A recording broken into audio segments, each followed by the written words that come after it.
તો આ તરફ પાલનપુર શહેરને અનેક ગામોનો જોડતો રસ્તો બિસ્માર છે. અનેક રજૂઆતો બાદ પણ તંત્રના આંખ આડા કાન જોવા મળી રહ્યા છે. બનાસકાંઠાના મુખ્ય મથક પાલનપુરને બાજુમાં આવેલા કાણોદર અને ચાંગા ગામને જોડતા માર્ગ અત્યંત દયનીય સ્થિતિમાં છે.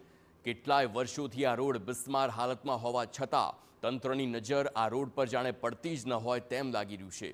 દરરોજ હજારો વાહન ચાલકો અકસ્માતના જોખમ સાથે તેમને પસાર થવું પડે છે.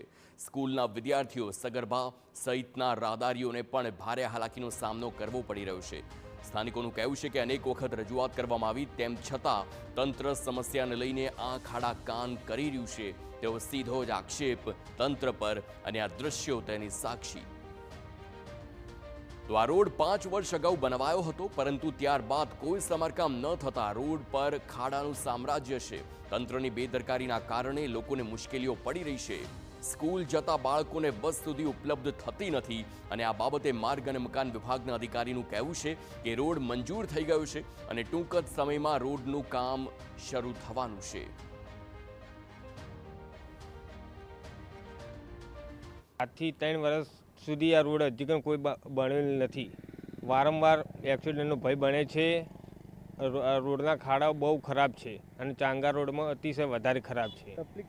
ગાડીઓને નુકસાન પડે છે, તકલીફ બહુ પડે છે. તકલીફ તો ડિલિવરી કેસ લઈ જતા હોય તો રસ્તામાં ડિલિવરી થઈ જાય એવા ખાડા પડેલા છે. તો અમારે શું કરવું? આ રોડ બહુ ખરાબ છે. કેટલા ટાઈમથી આ રોડ તૂટી ગયેલો છે, કેટલા ટાઈમથી સમસ્યા છે, ખરાબ સમસ્યાથી ચાલી રહ્યું છે. અમે કેટલા ટાઈમથી ચાલીએ છીએ. રોડના ટાયરો અમારા ફૂટી જાય છે, ટાયરો બહુ ખરાબ થઈ જાય છે, અમારી રિક્ષાના સ્પેર પાર્ટ તૂટી જાય છે અને પેસેન્જરોને બહુ તકલીફ થાય છે. અને ડિલિવરી કેસવાળું હોય તો બહુ તકલીફ થાય છે.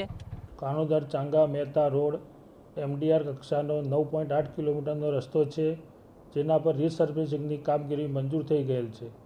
આ કામગીરી ટૂંક સમયમાં ચાલુ થશે અને આ રસ્તો વાહનોની અવરજવર માટે લોકોની માગણી મુજબ ઉપયોગી થશે.